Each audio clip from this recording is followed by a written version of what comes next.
tout le monde, j'espère que vous allez bien en ce premier mois de 2021. Moi ça va pas super en fait, j'étais même au bout de ma vie carrément à cause de tout ce qui se passe en ce moment, c'est hyper difficile à gérer et surtout on approche de la date à laquelle j'étais partie l'année dernière en Colombie en fait.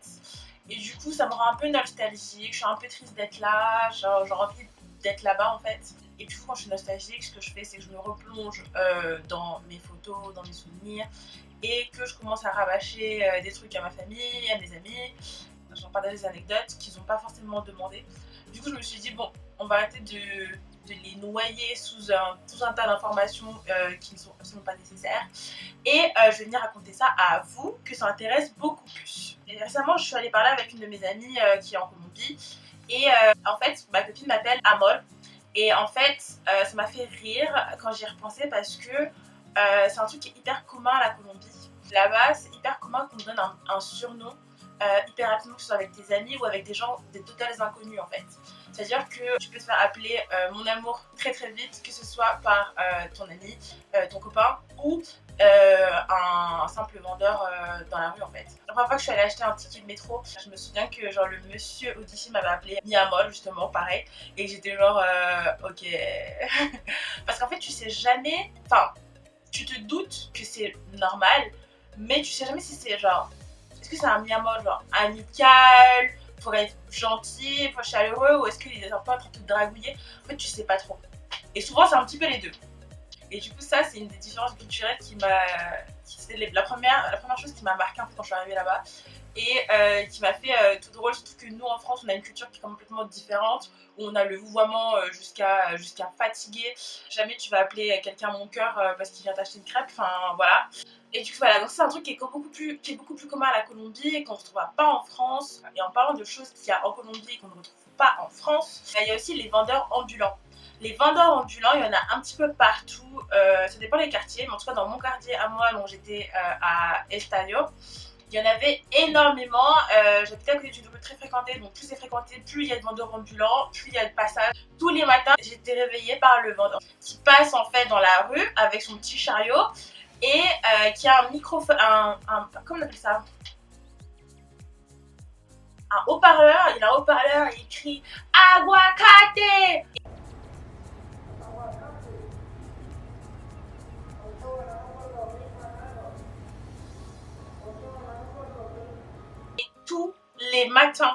Tous les matins quand j'arrivais, je me disais mais c'est quoi ce truc? Moi je comprenais pas ce qui se passait parce que déjà d'une, pour vous dire mon niveau d'espagnol est tellement pourri que je savais même pas que c'était aguacate. Aguacate ça voulait dire avocat déjà. Donc moi j'étais à l'ouest, je comprenais pas ce qui se passait en fait.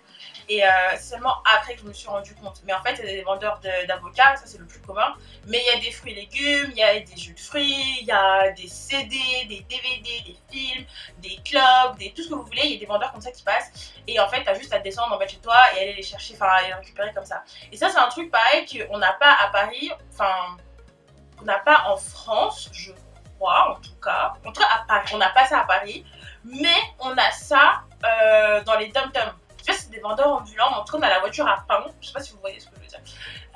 Et du coup ça c'est un truc qui se retrouve donc culturellement parlant avec du coup la culture des pays du sud et beaucoup moins dans les pays du nord comme la France. Et du coup ces vendeurs ambulants donc qui s'imballent souvent sur des chariots ou souvent sur des motos, ce qui me fait penser à la culture de la moto en Colombie. C'est un truc de malade. Très honnêtement j'avais jamais vu ça toute ma vie avant.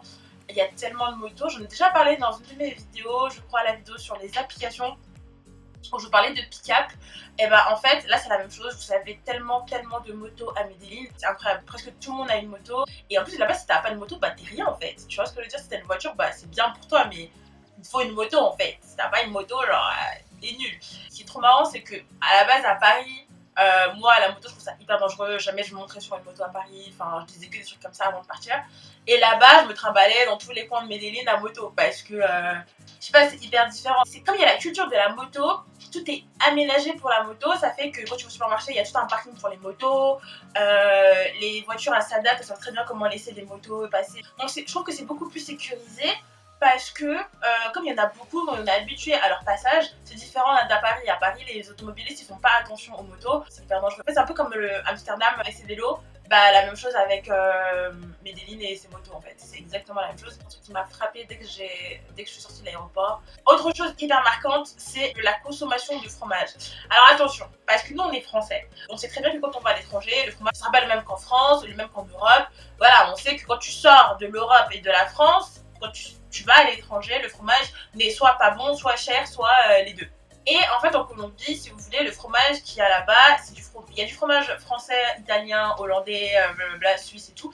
Sauf que soit il est importé, soit il est fabriqué sur place et commercialisé par la marque Alpina, si vous le cherchez en supermarché. Le délire, c'est que ce fromage-là, il est bon, mais il est pas ouf. Après, il dépanne. Moi, j'en ai acheté plusieurs fois, voilà, ça passe. La petite différence sur le mode de consommation, ça va être sur le quesito, donc sur le fromage colombien. Un fromage qui est carré comme ça, à peu près, qui s'appelle le quesito, et c'est un fromage à pâte molle, ou à pâte dure. Attends. Non, c'est une pâte molle. Enfin, en fait, en gros, c'est comme la mozzarella. C'est un fromage comme ça, comme la mozzarella, qui n'a pas vraiment de goût. C'est pas un goût très fort. Ce qui est marrant, c'est la façon dont ils le consomment.